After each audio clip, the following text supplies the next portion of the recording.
De entre todos los héroes de la Biblia, uno de ellos destaca grandemente, Moisés. Vamos a aprender un poco sobre los secretos de Moisés. 10 aspectos sobre Moisés que mucha gente desconoce. Comenzaremos con el primero. Moisés pidió a Dios que borrara su nombre del libro de la vida.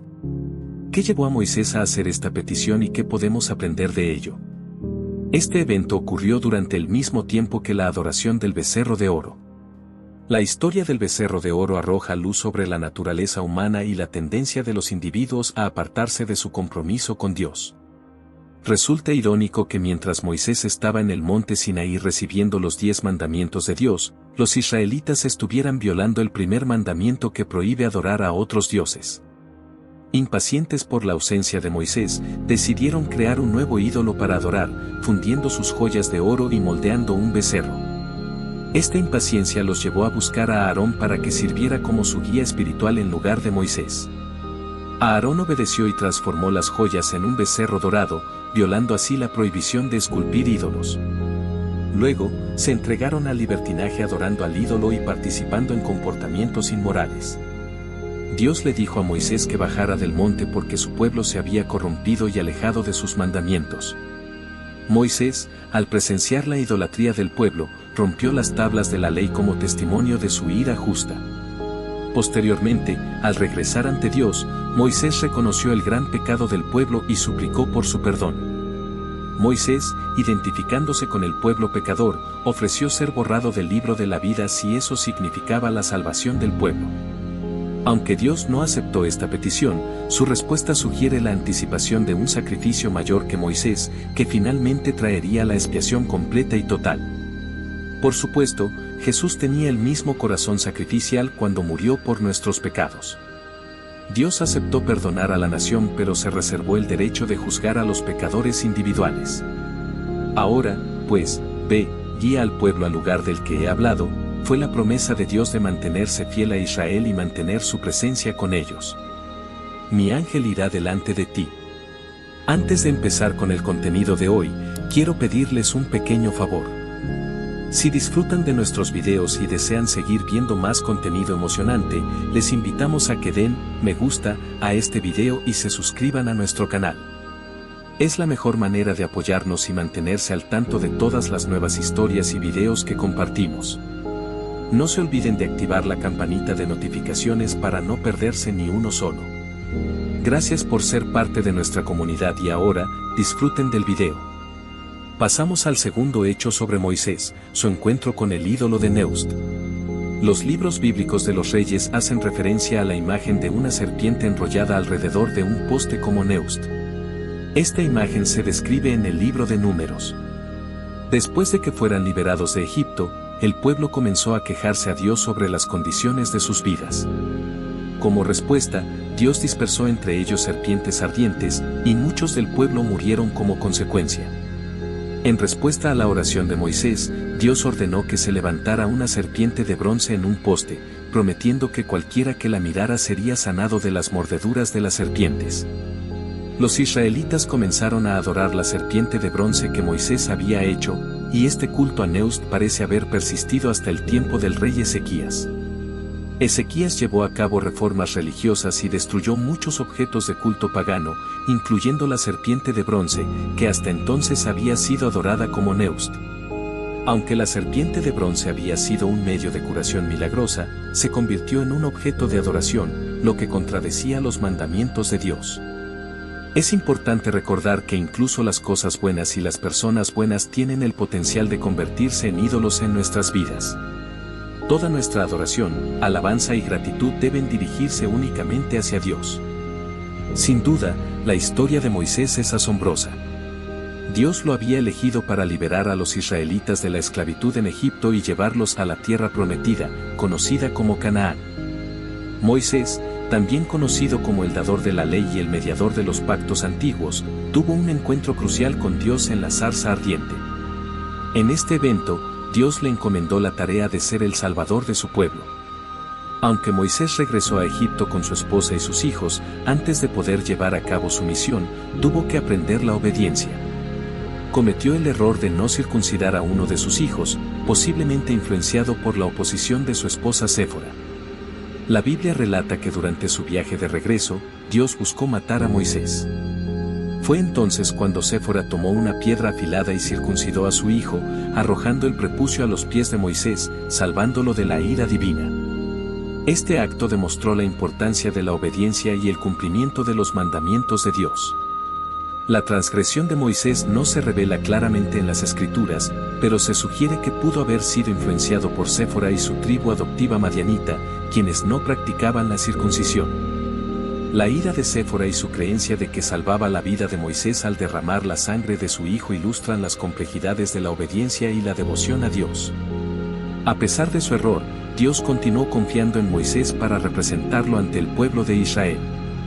Esta historia nos enseña sobre la importancia de la obediencia y la fidelidad a los mandamientos de Dios, así como sobre su gracia y misericordia incluso cuando fallamos. Moisés, a pesar de sus errores, fue un instrumento en las manos de Dios para llevar a cabo su plan de liberación para el pueblo de Israel. Pero aún no había hecho lo que un representante justo de Dios haría incluso con sus propios hijos. Así que Dios buscó matar a Moisés. Dios es muy severo en sus juicios porque está dejando claro que no es un Dios con el que se juegue. Por lo tanto, como Moisés iba a ser el libertador, tenía que trabajar en áreas de su propia vida que estaban desalineadas porque Dios es santo. Este nivel de juicio también se aplica a los israelitas. Dios nos muestra que no va a usar a un pueblo injusto para juzgar a otros. Moisés era inadecuado para servir como líder espiritual debido a su pecado sin resolver. Y el problema tenía que ser remediado antes de que pudiera llevar a cabo su tarea adecuadamente. Tan pronto como Séfora completó la tarea, el Señor lo dejó ir. En resumen, Dios estaba planeando matar a Moisés, ya que él iba a enseñar la ley de Dios a los israelitas, pero él mismo la estaba rompiendo. Número 4. A Moisés no se le permitió entrar en la tierra prometida. A veces, el castigo no parece ajustarse al crimen a primera vista. Que Moisés golpeara una roca en el desierto por frustración con los israelitas no parece ser una razón justa para que se le impida ver la tierra prometida. Después de todo, había visto las 10 plagas, lideró a Israel fuera de Egipto y a través del Mar Rojo, entregó los 10 mandamientos desde el monte Sinaí y ganó muchas de las batallas de Israel. Entonces, ¿por qué Dios permitiría que un solo golpe de roca en Meriba le impidiera entrar en la tierra que Dios había prometido a Israel? Los israelitas se quejaron a Moisés por su falta de agua, también pusieron a prueba al Señor. Así que Moisés clamó al Señor pidiendo ayuda, diciendo, ¿qué haré con este pueblo? Están casi listos para apedrearme. Entonces, el Señor dijo a Moisés, pasa delante del pueblo y toma contigo a algunos de los ancianos de Israel, y toma en tu mano la vara con la que golpeaste el Nilo, y ve, he aquí estaré delante de ti allí en la roca en Horeb, y golpearás la roca y saldrá agua de ella para que el pueblo beba. Y Moisés lo hizo así, a la vista de los ancianos de Israel. Éxodo capítulo 17, versículos 4 al 6, el agua fluyó de las rocas proporcionando una bebida para los israelitas. En esencia, los israelitas se acercaron a Moisés con un problema. Moisés subió a Dios y Dios le dio instrucciones específicas a Moisés, y al seguirlas, el agua comenzó a fluir. Considera lo que sucede en la segunda Meriba cuando Moisés se frustra y desobedece a Dios. Números 20 contiene el segundo milagro. Los israelitas llegaron al desierto de Sin, cerca de Cades. Los israelitas se quejaron nuevamente a Moisés por la falta de agua, Números capítulo 20, versículos 1 al 13. Entonces, los israelitas, toda la congregación, llegaron al desierto de Sin en el primer mes, en el 40º año después de salir de Egipto, y el pueblo vivía en Cades. Allí murió Miriam y fue sepultada. Ahora no había agua para la congregación, y se reunieron contra Moisés y Aarón. El pueblo contendió con Moisés y dijo, ojalá hubiéramos perecido cuando nuestros hermanos perecieron delante del Señor. ¿Por qué has traído la asamblea del Señor a este desierto para morir aquí nosotros y nuestro ganado? ¿Por qué nos hiciste subir de Egipto para traernos a este miserable lugar? No es un lugar de grano, higos, vides o granadas, y no hay agua para beber. Luego, Moisés y Aarón fueron desde la presencia de la asamblea a la entrada del tabernáculo de reunión y cayeron sobre sus rostros en oración.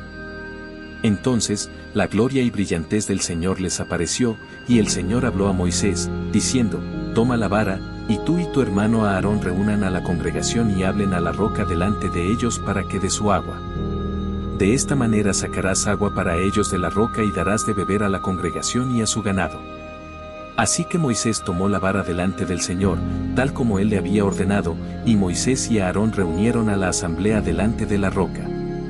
Moisés les dijo, escuchen ahora, rebeldes, debemos sacarles agua de esta roca. Luego, Moisés alzó su mano con ira y con su vara golpeó la roca 2 veces en lugar de hablarle como el Señor había ordenado, y el agua brotó abundantemente, y la congregación y su ganado bebieron. Pero el Señor dijo a Moisés y a Aarón, porque no creyeron en mí para tratarme como santo a la vista de los hijos de Israel, por tanto, no llevarán a esta asamblea a la tierra que les he dado. Estas son las aguas de Meriba, donde los hijos de Israel contendieron con el Señor, y Él se mostró santo entre ellos. Moisés se había cansado del pueblo de Dios. ¿Acaso Dios simplemente lo dejó pasar? Ellos le desafiaron a Dios y desafiaron la administración de Moisés en todo momento. A primera vista, parece que Dios está castigando severamente a Moisés. Después de todo, Moisés había seguido fielmente las instrucciones de Dios hasta este punto. ¿No podría Dios simplemente dejarlo pasar? Fue demasiado lejos. Primero, debemos entender que el primer golpe de la roca prefigura a Cristo, 1 Corintios capítulo 10, versículos 1 al 5. Porque no quiero que ignoréis, hermanos, que nuestros padres estuvieron todos bajo la nube, y todos pasaron a través del mar, y todos fueron bautizados en Moisés en la nube y en el mar, y todos comieron el mismo alimento espiritual, y todos bebieron la misma bebida espiritual, porque bebían de una roca espiritual que los seguía, y la roca era Cristo. Sin embargo, Dios no se agradó de la mayoría de ellos, pues fueron esparcidos en el desierto. Moisés obedeció a Dios al golpear la roca en Éxodo 17, pero Moisés desobedeció a Dios al golpear la roca en lugar de hablarle en Números 20. El incidente en Números 20 fue el segundo golpe de Moisés, siendo el primero en Éxodo 17. Como resultado, enseñamos que Moisés fue castigado por golpear la roca 2 veces en lugar de una, según 1 Corintios. Dios tenía la intención de que la roca en el desierto fuera una representación de su Hijo Jesucristo. En Éxodo 17, el Señor le dijo a Moisés que golpeara la roca para establecer una imagen de Cristo como nuestro Redentor. Cristo es nuestra roca y piedra angular que ha sido golpeada por nuestro bien y traerá corrientes de agua viva, como se afirma repetidamente en los Salmos e Isaías. Además, el libro de Hebreos afirma que Cristo murió una vez y para siempre, y que no se requiere más expiación por los pecados. Así que, en la escena del Éxodo 17, el Señor pretendía que Moisés golpeara la roca en el desierto solo una vez, ya que Jesús sería sacrificado solo una vez para traernos la salvación. Más adelante, en Números 20, el Señor instruyó a Moisés a hablar solo a la roca para preservar la imagen creada en Éxodo 17. Cuando Moisés eligió golpear la roca una segunda vez, echó a perder la imagen del Éxodo 17. Habríamos estado perplejos ante la imagen distorsionada si Dios no hubiera corregido el error de Moisés. Concluyendo que Cristo, la roca, no tenía que ser sacrificado repetidamente por nuestra salvación. Como resultado, Dios castigó a Moisés para asegurarse de que entendíamos correctamente la imagen de la roca, impidiendo que Moisés entrara en la tierra prometida. Durante el proceso, el Señor creó una nueva imagen para ayudar a las personas a comprender correctamente la salvación. Al negarle a Moisés la entrada a la tierra prometida, el Señor demostró que no podemos entrar en la salvación, es decir, la tierra prometida, a través de las obras de la ley, es decir, Moisés, sino solo a través de la obra de Jesús, es decir, por Josué, cuyo nombre es Yeshua o Jesús. Cuando Dios le instruyó que hablara a la roca para obtener agua para la nación, él la golpeó en un arrebato de ira, reaccionó con enojo en lugar de compostura y, como resultado, se le prohibió entrar en la tierra prometida. Número 5. Los magos que Moisés enfrentó, los magos Lines y Jambres. La narrativa de los magos del faraón se encuentra en Éxodo 7 y 8, cuando Moisés y Aarón se enfrentaron al faraón en Egipto y exigieron que liberara al pueblo de Dios de la esclavitud.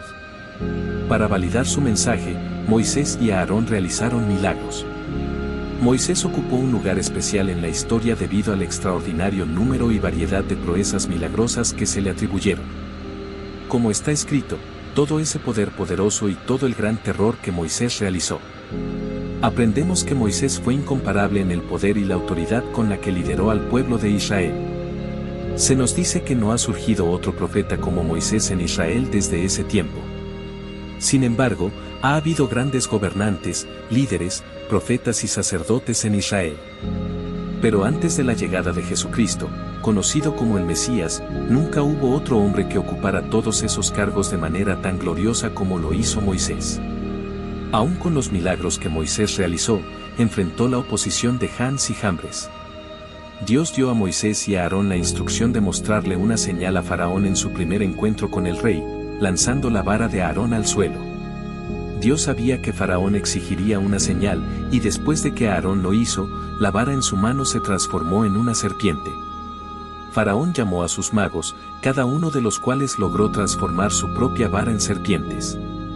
Sin embargo, la serpiente de Aarón devoró las serpientes de los magos, lo que debió interpretarse como una advertencia ominosa para la corte de Faraón, Éxodo capítulo 7, versículos 8 al 13.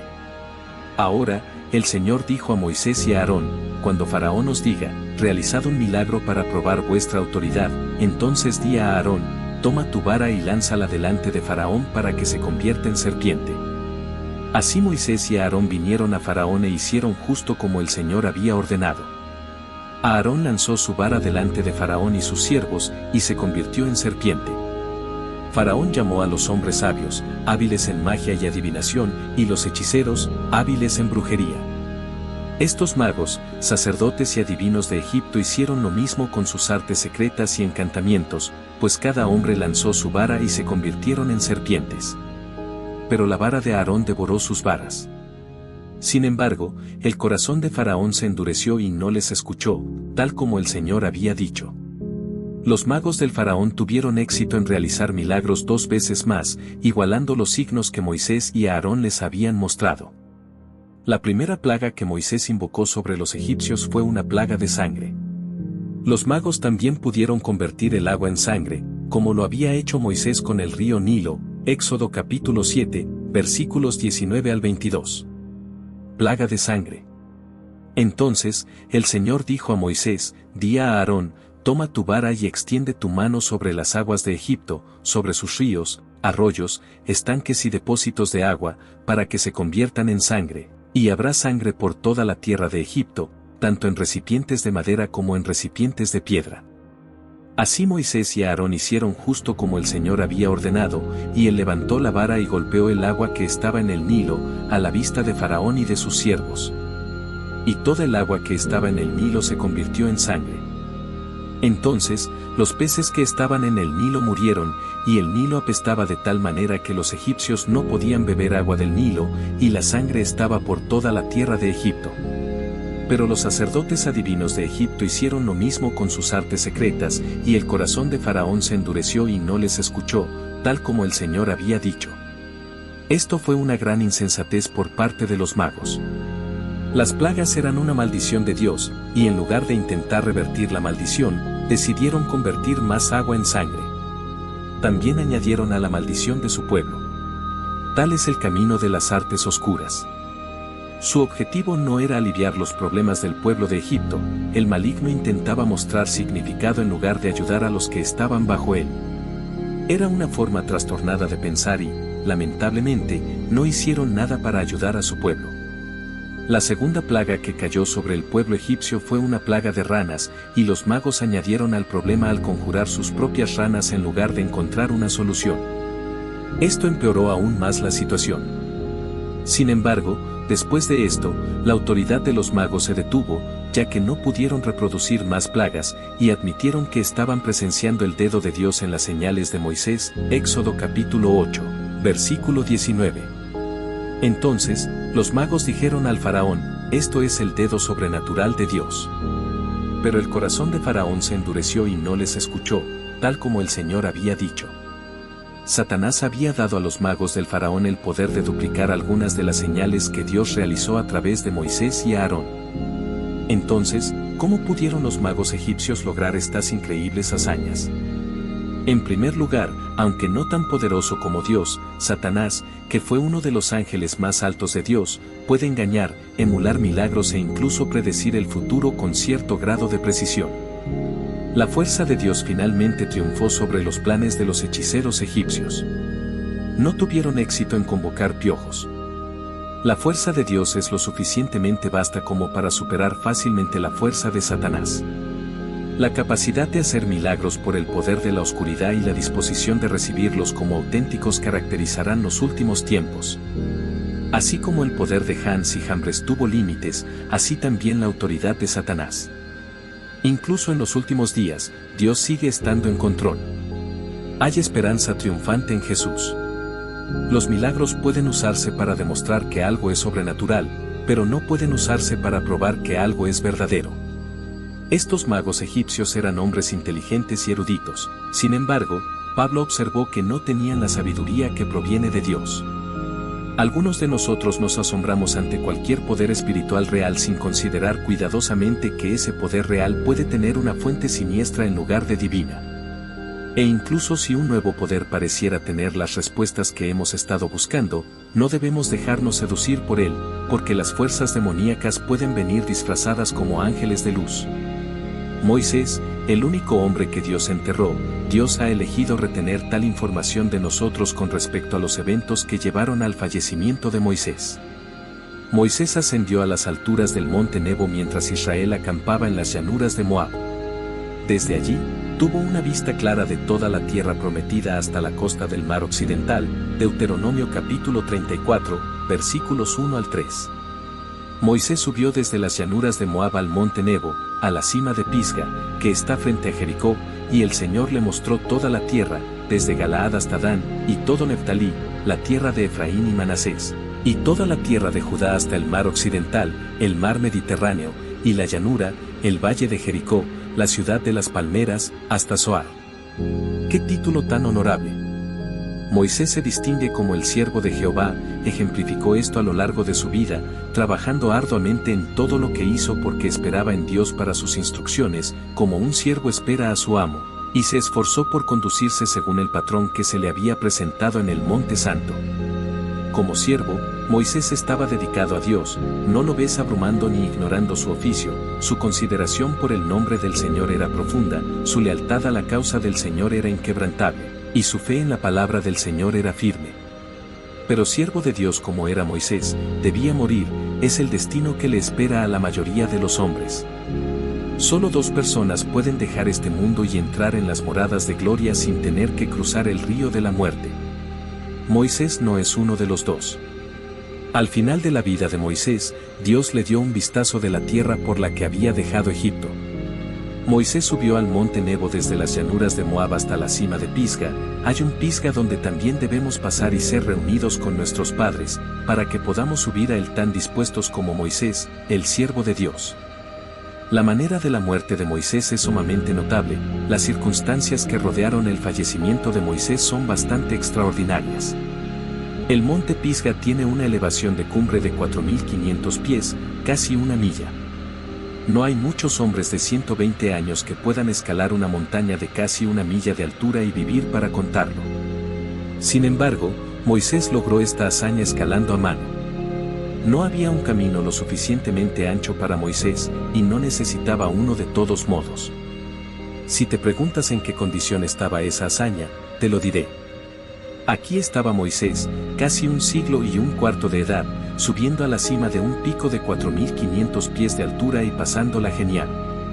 Una vez allí, Moisés no está lleno de autocompasión.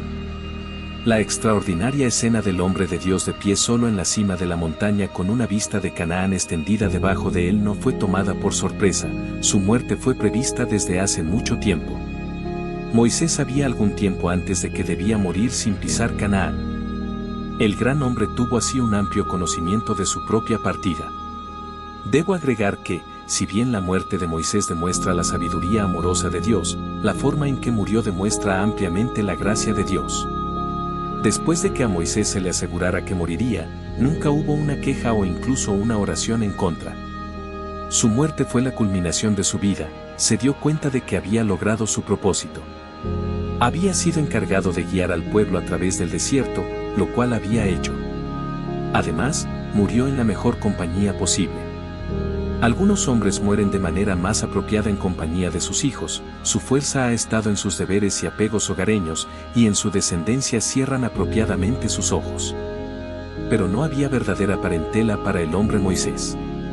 Moisés murió según la palabra del Señor. ¿Qué manera de vivir? 120 años y no necesitar gafas, un siglo y un quinto y no necesitar muletas. Moisés nunca se sentó en una mecedora frotándose con linimento y bebiendo en sur. Pero el versículo 6 contiene una de las declaraciones más notables sobre toda la carrera notable de Moisés, Deuteronomio capítulo 34, versículo 6, el lugar de entierro de Moisés. Y él lo enterró en el valle, en la tierra de Moab, frente a Bet-peor, pero nadie sabe dónde está su lugar de sepultura hasta el día de hoy. Dios personalmente enterró a Moisés, la única persona en la Biblia que hizo esto. ¿Te diste cuenta de eso? Número 7. La ubicación de su cuerpo es desconocida. El Señor luego ocultó la tumba. ¿Qué lo impulsó a hacerlo? Porque esa tumba se habría convertido en un santuario. Todavía estarían trazando un camino hasta Nebo hoy, erigiendo santuarios, vendiendo palomitas y cacahuetes, proporcionando varios paseos, posiblemente incluso enviando un tranvía hasta allí con enormes pancartas declarando lugar de sepultura de Moisés. Así que fue ocultada. Esto era tan crucial para el Señor que incluso provocó un enfrentamiento angélico. Número 8. Él luchó por el cuerpo de Moisés. Judas, versículo 9, se refiere a un evento que no se encuentra en ninguno. La transfiguración de Jesús se menciona en cada uno de los libros del Evangelio como un evento importante en la vida de Jesús y una prueba de su divinidad. Jesús lleva solo a 3 de sus seguidores, Pedro, Santiago y Juan, a una montaña alta después de realizar una serie de milagros y predecir su propia muerte. Esta es la escena de la transfiguración, en la que su apariencia se transforma radiante, Mateo capítulo 17, versículo 2, y fue transfigurado delante de ellos, y su rostro resplandeció como el sol, y sus vestiduras se volvieron blancas como la luz. Esta gloria transmite la presencia real, pues en su persona el reino de Dios está con su pueblo. El círculo íntimo de discípulos es testigo de una revelación profunda de la identidad de Jesús, así como de su misión. Durante esta transfiguración, 2 de las figuras más importantes del Antiguo Testamento, Moisés y Elías, aparecen. Su entrada simboliza la ley y los profetas, dando testimonio de Jesús como el Mesías que cumple el Antiguo Testamento. Los judíos ven a Moisés como uno de sus mayores líderes, pero Jesús es aún mayor. Moisés es aquel a quien Dios usó para dar la ley, y Elías es quien conecta la profecía carismática anterior de los días de Samuel con los profetas posteriores que escribieron. Moisés también es considerado como el profeta modelo, y Elías como el precursor del Mesías. El deseo de Moisés era la presencia misma de Dios. Él anhelaba una relación íntima y personal con el Creador, no solo la guía de un ángel. Moisés reconoció que la verdadera distinción y gracia venían de la presencia continua de Dios con él y con su pueblo. Esta conversación entre Moisés y Dios refleja la profunda devoción y dependencia de Moisés en Dios. Él entendía que la verdadera fuerza y diferenciación del pueblo de Israel residían en la presencia divina. Moisés estaba dispuesto a renunciar a cualquier cosa si Dios no estaba con ellos. La respuesta de Dios a la petición de Moisés muestra su gracia y favor hacia él.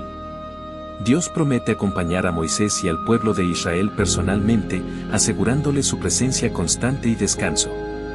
Esta interacción ilustra la relación especial entre Moisés y Dios, basada en la confianza mutua y la comunión profunda. La profunda relación entre Moisés y Dios se manifiesta claramente en su deseo de conocer más a Dios y de seguir sus caminos. Moisés entendía que la verdadera bendición no radicaba solo en presenciar los milagros de Dios, sino en conocer personalmente al Creador. Su petición de que Dios le enseñara sus caminos revela su deseo de una relación más profunda y significativa con Dios. A pesar de haber presenciado numerosos milagros y señales, Moisés anhelaba una comprensión más completa de la naturaleza y los caminos de Dios. Su sed espiritual no se había saciado con los acontecimientos pasados, más bien, anhelaba una relación más íntima y continua con el Señor. La respuesta de Dios a la petición de Moisés muestra su gracia y favor hacia él. Dios no solo promete acompañarlo personalmente, sino que también proclama su naturaleza compasiva y misericordiosa. Esta interacción revela la disposición de Dios para relacionarse íntimamente con aquellos que lo buscan con sinceridad y humildad. Moisés nos deja un poderoso ejemplo de búsqueda constante de Dios y de anhelo por una comunión más profunda con Él. Su pasión por conocer a Dios y seguir sus caminos debería inspirarnos a todos a buscar una relación más cercana con nuestro Creador. Moisés, un hombre temeroso de Dios y fiel mediador del pueblo de Israel, anhelaba una relación más profunda con Dios. Su deseo de ver la gloria de Dios iba más allá de presenciar milagros o señales, buscaba una experiencia personal y tangible de la presencia divina. Moisés entendía que conocer a Dios en su plenitud era la mayor bendición que un ser humano podía recibir. La petición de Moisés de ver la gloria de Dios fue concedida por el Señor de manera graciosamente. Dios prometió mostrarle su bondad y proclamar su nombre delante de él. Sin embargo, Dios también le advirtió a Moisés que ningún ser humano puede ver su rostro y vivir, debido a la incomparable grandeza y santidad de Dios. Dios, en su misericordia, permitió que Moisés viera su espalda mientras pasaba su gloria. Esta experiencia limitada pero sagrada dejó a Moisés resplandeciente y con una renovada comprensión de la majestuosidad de Dios. Aunque ningún ser humano puede ver plenamente la gloria de Dios y sobrevivir, Jesucristo, el Hijo de Dios, reveló al Padre a través de su vida y enseñanzas. Los cristianos, siguiendo el ejemplo de Moisés, también tienen el privilegio de conocer a Dios personalmente y de acercarse a Él con sinceridad y humildad. Aunque caminamos por fe y no por vista, podemos confiar en que Dios está con nosotros en todo momento, guiándonos y revelándonos su gloria a través de su palabra, su creación y su obra en nuestras vidas. La historia de Moisés es una de las más fascinantes y emblemáticas en la Biblia. A lo largo de su vida, Moisés demostró un profundo compromiso con Dios y un coraje inquebrantable para liderar al pueblo de Israel. Desde su humilde comienzo como un bebé en el Nilo hasta convertirse en el libertador de su pueblo y el portador de la ley divina en el monte Sinaí, Moisés dejó un legado imborrable. Su relación personal con Dios fue única, marcada por conversaciones íntimas y el deseo de conocer más profundamente al Creador.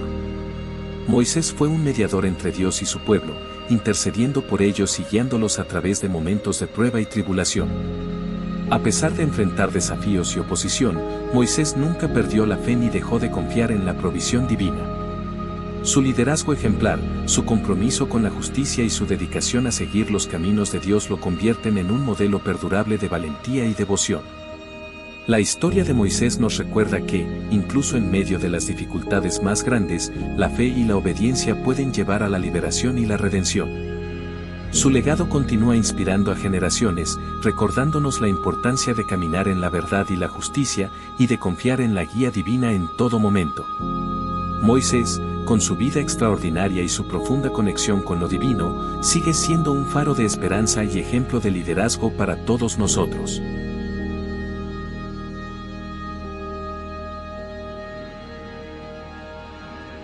Si te gustó, deja tu me gusta, suscríbete al canal y comparte con aquellos a quienes amas.